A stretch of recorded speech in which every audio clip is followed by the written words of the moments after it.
Hi, I'm Lori. Welcome to my apartment.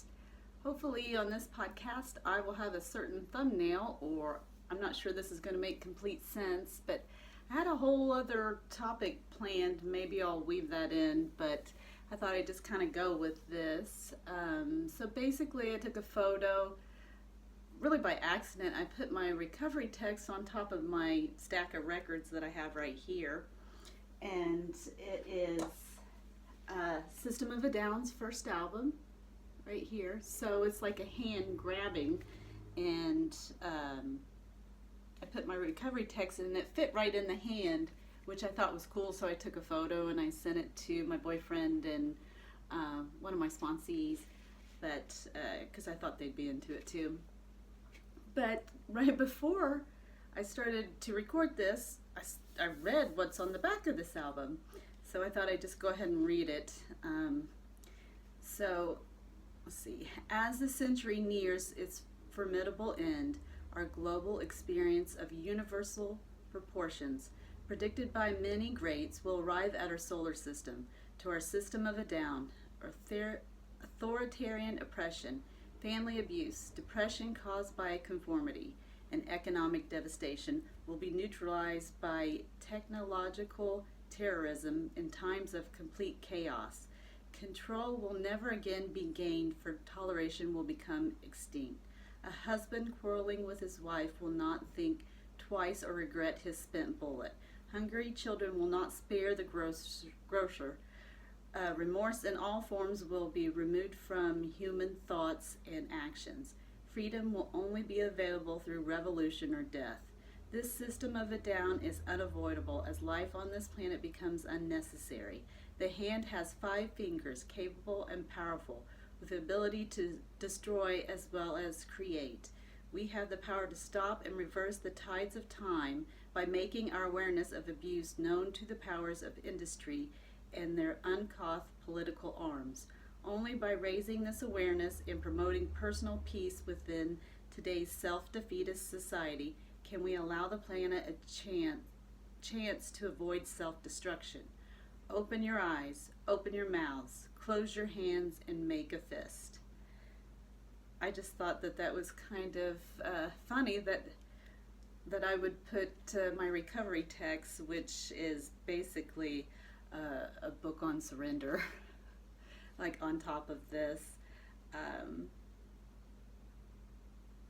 So I really do love metal music, but this speaks to anger, which I still have quite a bit of anger, which is me trying to control things, old reactions. Your brain forms associations, and sometimes you have to break those associations. We're supposed to pause and like respond instead of react, like do the same, because I'm just going to get the same results and my life's going to be the same if I do the same things. But I really do love this music, and I mean, I'm still going to listen to it, but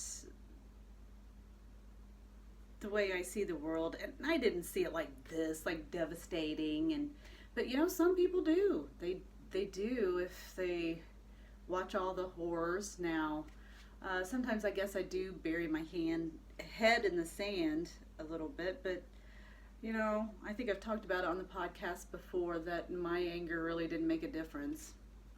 It didn't really help anything. Now, I guess it would change something if I went and did something violent, but it would change it badly for me and whoever I was violent to, and for the people that know me and depend on me. But I just thought it was kind of weird that I would put that on there, because it's kind of, I guess metal kind of speaks to my wounding a little bit, but I do like the music. Their drummer is good. I've seen him live. I know that they do different percussions, and but he's a good drummer. So I don't know. That's the standout for me, and I like their weird songs too. So, but I've been raised where always been kind of protective. I wasn't raised in war or anything like that, so I'm sure there are other points of view. If I live someplace else, um, so I'm kind of open, like to hearing about that. We're kind of protective, I guess, from seeing like a bunch of evil. If I was raised in war, then I'd probably be more angry and more violent. But I mean, I still have violence in me. I'm capable of violence. I know that. But I'm not violent. Now, I could get violent. When I'm with my children, they're adults, but if somebody, like, they're driving and somebody flips them off or something, I'm ready to go. I just, even if my children kind of are wrong, like, I'm ready. I'm just ready. I'm on your side, kind of.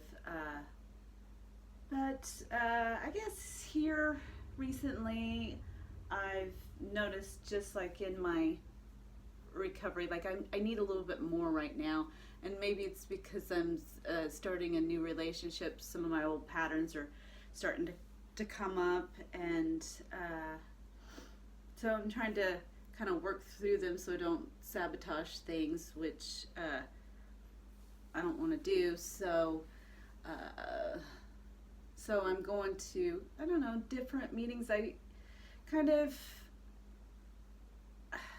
before with spirituality or something, I was kind of a know-it-all, just because I've done different systems, and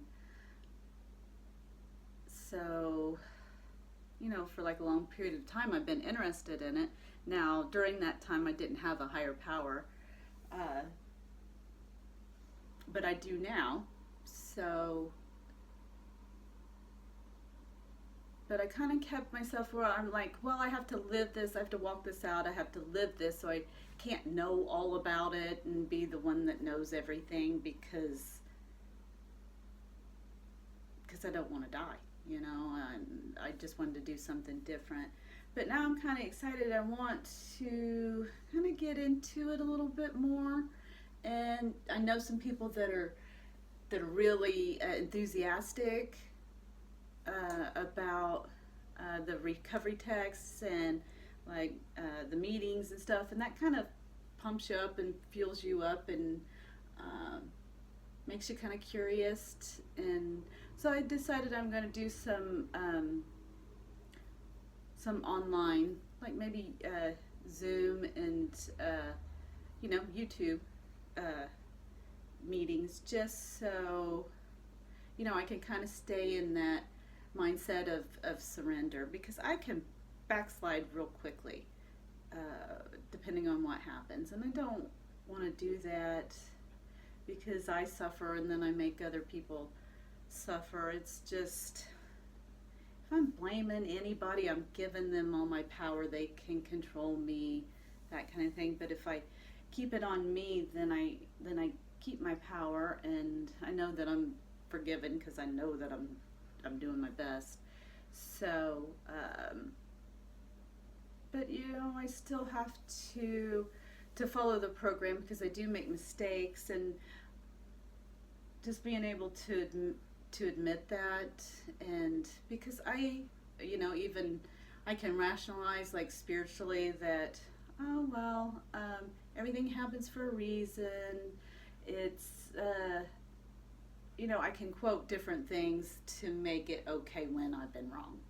So, and I'm sure I've done that, and I was kind of doing it this weekend, but I don't want to do that. So if I just kind of hand it over to my higher power, like, I don't know what to do, help me, you figure it out, because I don't know what to do, then it all starts working out fine. So yeah, but if I get in there and try to solve things, I'll even get like backup, like oh my gosh, this, what do you think? Oh yeah, and get somebody to tell me that I'm right. It still feels the same way. It's still like discord between someone.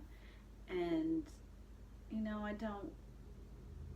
don't want that. And then like being right is kind of uh, prideful. I'm kind of puffed up and I'm right and you're wrong. And that's no good. So, I just, let's see, I don't even know what today is, but pretty soon I'll be 4 years sober. And I don't have all this figured out. And even if I go to more meetings and all that, maybe it'll get a little bit better, but I'm still not going to have it all figured out because I'm human. And, I just keep thinking, I'm not real heavy on myself. I don't beat myself up as I used to really beat myself up really badly, like in a very over dramatic way, at least in my head. But I don't do that anymore because how am I going to help anybody? If I hate myself, if I'm a loser, whatever. And the whole point to me is to help other women the best I can. I can't help. My sponsor just says help one person a day, and that's successful. So that's what I try to do. If I tried to help I'd have like a savior complex or something. But maybe I'm trying to help more people by doing this. I'm also working on my ability to speak or my communication, which is a lot of my problem. I don't know if I said this before, but when I was little, I had a speech impediment. And that's why I talk in a slow manner and pause a lot. Because even I was talking to my son earlier and it started to come out like where I can't form words correctly, and I guess it would sound kind of like baby talk, or you would think maybe I was drunk, but I'm not.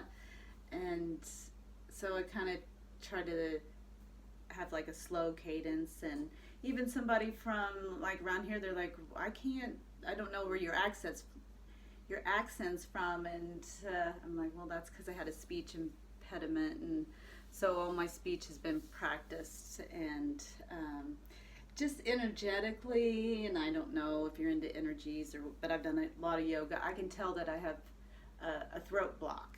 So I used to have a big block down here in my lower tummy, and that seemed to be related to loneliness. And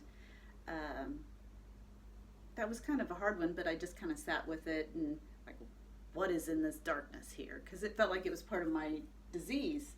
And yeah, so that kind of left once I did that. It was uncomfortable just to kind of sit in that kind of darkness. But I was able to do that. I don't know with like the throat. I'm sure this is helping. I don't know what else. I'll probably just wait for God to send me, I don't know, some kind of pathway to help me. And I'm sure that this is a pathway to help. And hopefully it's helpful to other people, because speaking,